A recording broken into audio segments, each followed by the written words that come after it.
Yeah. Until, people started going back to work. People started going back to work, and Yeah. then I'm like by myself, like, well, what do I do? Well, let me go, Yeah, and get then high, get you don't drunk. got your battle buddies no more Yeah, next door to be able to hit on their barracks. Like, hey, come out. yeah, I'm like, let's go get a brew. I'm yeah, like, and then just dealing with your old friends or old civilian people. Like, a lot of people did it. Don't get us. yeah. I'm like, so that also caused troubles and fights and things like that. Adding with the goddamn alcohol didn't help. So how did that period move into where you're at today? Man, I guess just after, and then I'm like, cause then I got two. I'm like, after the second DUI, that kind of made me pump the brakes a little bit. Mm-hmm. But I'm like, the main thing that it kind of slowly started me to stop thinking about my future was once my boy was born. That kind of, that was like a hard stop of pumping the brakes and really looking at myself and seeing what if I fucking crash or go to jail for life and do these things.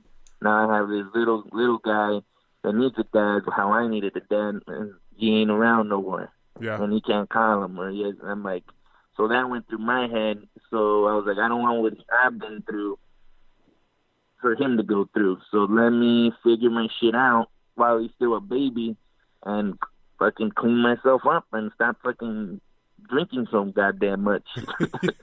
But I'm like, but the really thing that kind of helped that out was when I started acting and started taking classes out here in LA in like 2010, when I finally picked up all my shit from Riverside, from my apartment, and said, all right, I'm going to move out here. I'm going to go to school. I found a school that took the GI Bill. I'm like, I'm scared to do this because it's not like a regular fucking career. It's not like it has steps to it. There's no guide. Yeah. If you're gonna make it or not, if you're gonna get work. So I was like, let me just jump into this and start taking classes because I never did theater.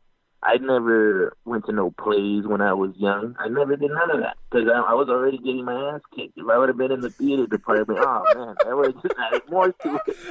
I was already getting my ass kicked. I didn't want to add more fire to it. I was like, I'll just stay with sports. Yeah.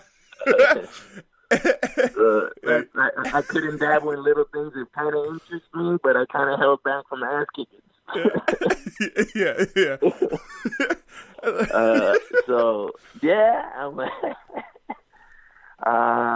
but the acting kind of like opened me up, and because they really start talking about, or the instructors about, the characters and what are they feeling within this scene or the scenes that you're doing. Like, why is he talking this way? I'm like, you start really digging into the core of these imaginary characters that you have to portray and give them full life. And the only way to give them full life is bring your experiences, how you would perceive it or how you would talk to it from your life. So me not knowing any of this, they had me bawling for like a year. Every class, I would just be crying my ass off because they start talking about, I'm like, it'd be a scene that I'm talking to a dad and we're having a discussion, or like a son, or I'm a young dad and their son's dying and I got to talk to the mother-in-law, and just putting my head and wrapping my head around if I would really have to do this to my boy, or I would have to be talking to the old man now after years of not talking to him. Like, what the fuck what am I going to say? How am I going to speak? Yeah. So I'm like, they just kind of just class after class, I'm like, week after week, they just kept opening up this like box of the shit that's held in the military, or even growing up as a male, that they tell you to push down and keep it down and not cry and be a man. And I'm like, and especially in the service, there's no time for none of that shit. No time to talk about it and open up and see that it's not a weak thing. It actually helps you and it's therapeutic. But now you can even push even harder because you got that shit out of your goddamn system and not just holding it in your gut thinking that's the best fucking answer when it's not. I'm curious. I think acting, helped my life. It really gave me a new view on things, and all that bottom up shit that I had, fucking, I let it all out. Yeah.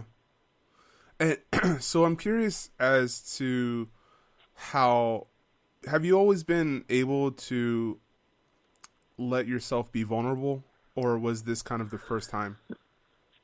The first time, man, it was hard, very difficult to open up. So what kept you from not running away from it after the first time specifically, and then like, you know, maybe the first 2 or 3 times? What kept you from saying like I'm over, I don't need to be a part of this? And like it was just you're frightened of what you're gonna say or how you're gonna react. Mm-hmm. I think it's just the fucking fear of, I guess, really looking at the shit and facing it face to face, and just if you're gonna cry, you're gonna, whatever's gonna come out of your mouth or the sounds or whatever you're feeling, like just let that shit out. Don't make it think that you're less of a man because you're fucking crying. I think that was the thing. Yeah. That I'm like, if I cry and I talk about the things that we consider female feelings, I'm like, nah, we're guys. We feel too. We feel love. We feel hurt. We feel all these same fucking things. Yeah. I'm like, but we just are told not to feel these things, and I'm like, nah, we need to talk about it and let it out. But I'm like, the thing that helped me was having the right instructor. This one lady, Suzanne Kent. I'm still good friends with her. She, just the way that she talked and really told about her life, how she'd been abused and how her whole struggle trying to do the acting and how what she came through, that it kind of settled us down, or me, that I connected with her and was able to, in her class, to really open up. And another guy, Anthony Montez, he was really helpful. So I guess the instructors were the ones, because there was some that I didn't vibe with, but the couple that they got me, they started just pulling shit out and fucking they're pulling it out and every day pulling it until it was not as difficult for me to talk about things so openly anymore. That I'm like, yeah, this is what went down and this and this. And before I would just not talk about it. Yeah. So what was the road like from you starting these classes to your first gig? What was your first gig? Oh, my first gig was our energy commercial. Say it again. The 5-hour energy commercial. Nice. You know, the 5-hour energy, those little things. Yeah, that was my first gig. So what was the road to that? How'd you get that? Because when I was going to class, like I was also going out on auditions, even though I didn't know what the hell I was doing most of the time. Like China did. I was just going out there to just get the butterflies out, because man, I was nervous as shit trying to talk in front of people. My lips started quivering. I was fucking sweating up a storm, all shaky. Yeah. So I was like, the only way for this, because they're never gonna go away, because I still get butterflies. I'm like, when I go to certain rooms, I'm like in that anxiety, but it's not as intense as it was before that. Man, I would just go in the room and have everything prepared, and once I got in the room to audition, like the whole script, everything blank. I was like a ghost. Yeah, yeah. So I was like, let me keep doing these, like going to like student auditions, regular auditions, and trying to just get I'm like, the only way, like, practice, like how we shoot, anything we do, we gotta practice it. So I'm like, let me just keep practicing, getting better at this auditioning process, because I'm fucking horrible at it. I like and try to get this fear a little bit under control. Yeah. So so I'm like just auditioning, like learning about the whole that you need a reel and all these things that I had no goddamn clue about what I was getting into, the things that they need to see to be able to bring you in for these roles and parts.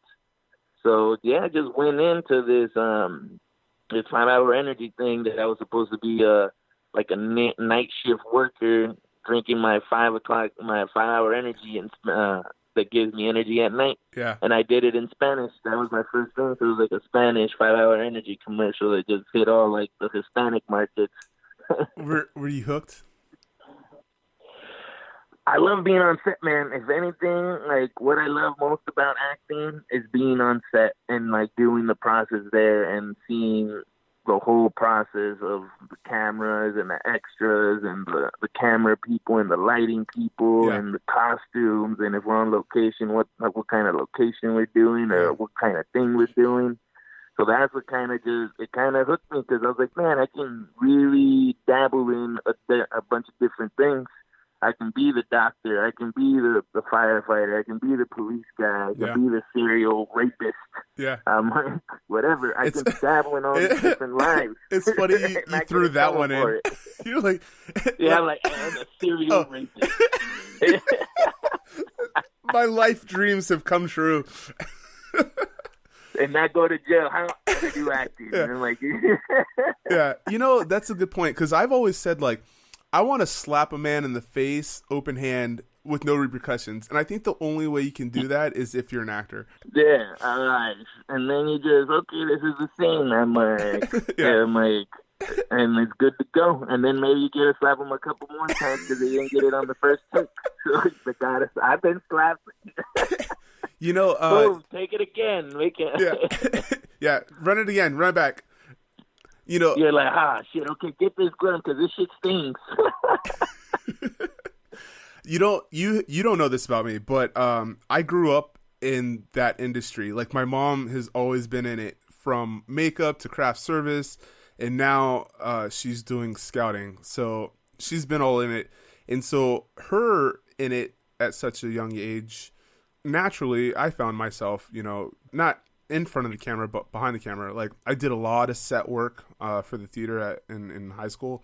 I was the only, and I guess first paid intern at Nickelodeon on this show called The Journey of Alan Strange, way back when. Yeah, but I had always thought I wanted to, like, build sets, and if I didn't, when I got out the military, you know, I kind of started dating my wife like almost immediately, and had we not gone down that route, I think, because I'm from Culver City, right? That's where home is. Yeah. I think that my very first move would have been to try to intern and get into Sony and be building sets. Because when I saw Titanic, man, I mean, even before Titanic, but when I saw Titanic and the sets in Titanic, and, you know, just like, I was like, that's what I want to do. That's what I want to do that. So like, build it, make it beautiful, and then once the shots are done, you just break it apart. Yeah, break it apart. Just rip the shit apart and throw it away.